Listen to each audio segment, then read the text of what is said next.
one of the ways that bhakti arises, the word for it in Sanskrit is mata, and it's this idea that you can have this spontaneous and unexpected bubbling up of joy, at sort of any given moment.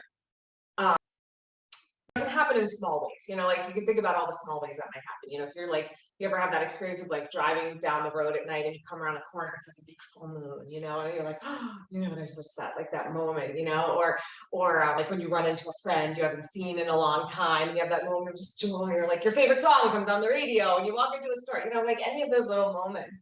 And for me, the most sort of obvious time that this happened to me was when I was in labor with my little one, my third son. It was very sort of fast and furious, unlike my first two, which were like days and days.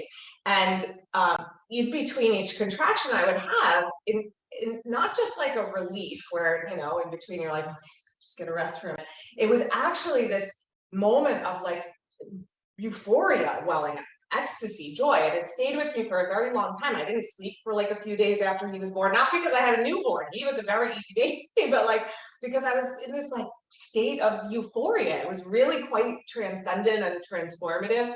And so I give that example not to get so personal, but because I'm in the midst of the, like sort of the benchmark for suffering in the human world, childbirth, and I was having these ecstatic moments, which is to say, it can come at any time, and if you're expecting it, you can't make it happen. It would be great if we could, but then, no one would need yoga because we could just think ourselves into it. But we can create the conditions for it to arise. And part of the way that we do that is to just simply pay attention. So when it happens, even in those kind of smaller ways, those moments of, the full moon, the snow the other day was so beautiful. You opened your window the first time, I was like, is that you stop, pay attention, listen, watch, feel, savor, because then you know what that feels like. And the scriptures teach that it's not because this external thing happened that we have this joy rising up.